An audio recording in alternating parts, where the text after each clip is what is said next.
Dyma ni oen dau allan fan hyn gan Stan Allan ar stondin un o Loegr yn yr cymal Cyn-Derfynol rwan o'r adran Iau ar 6 fan'na. Da ni cael golwg ar Rhyn Lewis, Owen Pengelli. Ond jyst i fynd trwy'r rhestr i gyd o'r dechrau eto ar un, mae gennym ni Stan Allan o Loegr, Jess Parkhouse o Loegr. Mae hi wedi bod yn driw iawn i'r cystadlu fan hyn ers blynyddoedd, mae'r enw'n gyfarwydd iawn. Ilan Hughes wedyn bachgen lleol i fi, ger Talybont Ceredigion. Wedyn Chris Ley o Loegr, Rhyn Lewis o Gymru ar 5 ac ar 6, Owen Pengelli draw yn y pen draw na, allan efo'i ail oen i gyd rwan, allan o 3. Felly, da ni wedi symud ymlaen rwan i'r rawn Cyn-Derfynol. Mae rhaid i nhw gyflymu rhywch ychydig bach rwan mwyn sicrhau bod y cyflymdra'n ddigon i guro'r dyn nesaf atyn nhw i fynd trwodd i'r cymal nesaf. Golwg o fan hyn felly ar Chris Ley ydi hwn o Loegr, just yn setlo'r oen y lawr cyn gorffen y trawiadau yna lawr yr goes ola. Mae rhywun fod yn trawiadau eitha hir. Mae'n ail wneud ychydig bach yn fan'na sydd yn mynd i fod yn rhywbeth yn ei erbyn o yn sicr. Ond lawr ar oen na rwan, ac mae'r cymer corlan yn paratoi'r nesaf i gyfer o allan y fod. Dyna ni i'r dim. Rwan ta, sy'n mae'n edrych ar Ilan Hughes, y bachgen yma ar ei ffordd, y gaea yma, i Zela Newydd pan gafodd ei dad hefyn ddamwain ar y ffarm, ac felly oedd rhaid i llythrenol y noson oedden nhw'n mynd i bwcio'r fflait. Mi ddigwyddodd y ddamwain ac oedd rhaid newid y cynlluniau, felly adre fuodd o. Mae wedi bod yn Zela Newydd o blaen Ilan Hughes ac yn gneifio'r taclus dros ben. Mae yna lawr ar oen yna gyda fe, mae'n braf iawn gweld nhw. Wedi cael y profiad nawr fod y Zela Newydd eisiau mynd yn ôl eto i adeiladu ar y profiad yna, ond yn anffodus y cyfle ddim yna iddo fo, ond mae o yma. Dyna beth sy'n bwysig ar lwyfan y sioe fawr. Ar 5 y fan'na mae Rhyn Lewis yn rhoi yr oen yna lawr y sglefr ac yn ôl y nesaf. Un goes tu ôl y fan'na, y coesau yn dal y rwyn yma dan reolaeth yn holl bwysig. Mae'r corff i gyd yn gweithio ac yn symud rhyw chydig bach ar yr oen efo bob trawiad o'r handpys na. Lawr y bol, da ni'n mynd i ddechrau, mae hwnna'n wlad sy'n cael ei daflu o'r neilltu. Wedyn dyma ni Owen Pengelli fan hyn i mewn am ei oen diwetha.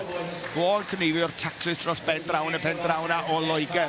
A mae braf iawn gweld y criw mae'n dod o'r gwahanol wledydd i gystadlu yn y sioe fawr. Hon ydy'r un fawr yn meddwl ia llawer iawn o bobl, nid just yng Nghymru na Prydain, ond ar draws Ewrop a'r byd yn wir. Felly golwg ar y rhestr i gyd fan'na, yr rhes i gyd allan y cneifio yn gyson iawn, ac y daclus dros ben Stan Allan ar un Jess Parkhouse wrth i ochr o ar 2 fan'na ar ystodiau hirion, ac wedyn Ilan Hughes yn hedfan lawr ystodiau hirion, a mae o'n dal fyny rwan ar ei drydydd oen efo pawb arall, ac mi fydd Stan Allan dwi'n meddwl i mewn yn gynta, ac yn pwyso'r bwtwm na ydy Stan Allan wedi gorffen i'w chydig bach o flaen Jess Parkhouse ac Ilan Hughes. Fawr i ddewis rhwng y 3 yna, ac mae sgoriau bwrdd nhw i gyd yn eitha isel, felly dwi'n siŵr bydda'n hwyn ymlaen i'r cymal nesaf. Yr oen nesaf allan dan Becca Jackson yn fan'na. Da ni'n edrych rwan ar cymal Cyn-Derfynol, yr adran Iau. Ar un mae gennym ni Dio Jones, trydydd genedlaeth o gneifwyr o Endre Dolwydd Elan.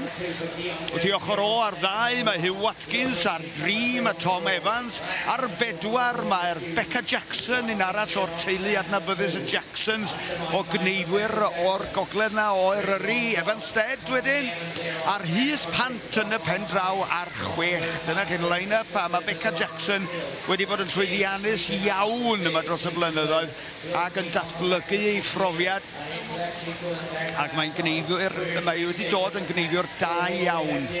Ac wrth gwrs dydy hynny ddim syndod i bob pwrpas pan da ni'n meddwl am ei pedigree hi. Ei thad i gwneud yn dda iawn ar y gwelleifiau ers blynyddoedd ac wedi cynrychioli Cymru yng ngharfan y gwelleiwyr ers dalwm bellach. Ac wedyn i edrych ar rhai o'r cneifwyr eraill, dyma chi Efanstead fan hyn yn cael cleifiau taclus iawn, jyst ychydig bach ar ôl ar yr oen yna. glân iawn, da ni yn galw fo'n pincio nhw i bob pwrpas. Da chi'n gweld y croen yn fanna, maen nhw'n cnifio'n agos iawn at y croen. Mae bob un ohonyn nhw a 2 handpys gyda nhw rhag ofn bod yna rhyw ddamwain technegol yn digwydd. Maen nhw wedi paratoi'n drylwyr iawn ar gyfer y cystadlu yma. Ac maen nhw'n dysgu crefft fan hyn yn yr adran iau. Na fo lawr yn 6 fanna. Mae Oen Rhys Pant, un ar ôl ganddo fo yn y gorlan. Lle mae'r lleill arni, mae Tyrri allan gan Tom Evans rwan. Ac mae Becca Jackson jyst yn gorffen yr unwaith yna cyn mynd mewn am yr un nesaf. Wedyn golwg rwan.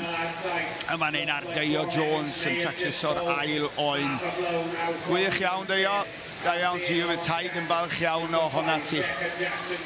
Allan ar oen nesaf gyda fo. Becca Jackson i hon yn gwneud chydig bach o dacluso. Gwybod y bol ar ddechrau'r oen diwetha allan o'r gorlan.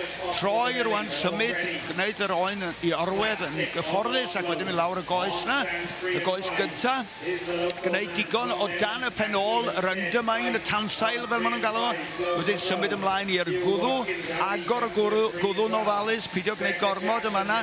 Wedyn 3 fan hyn. Dyma lle mae'r partner y gorlan yn bwysig yn galw cyfarwyddiadau yn dweud, ti'n oreit, mae'r boes nesaf ata ti, yn arafach na ti, cadw'r job yn daclus rwan, a dyna be mae o'n neud ar 3 fan hyn, Tom Evans, chwarae teg iddo fo.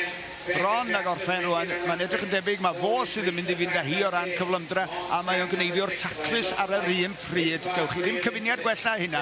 Botwm coch o fanna, Tom Evans yn mynd ar cymal yna. He can stand and finish in touches now.